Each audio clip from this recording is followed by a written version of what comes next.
County, southeastern Gillespie County, until 6 p.m. Central Daylight Time.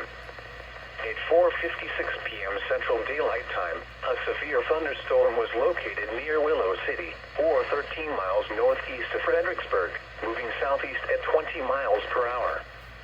Hazard, 60 miles per hour wind gusts and quarter-size hail. Source, radar indicated. Impact, hail damage to vehicles is expected. Expect wind damage to roofs, siding, and trees.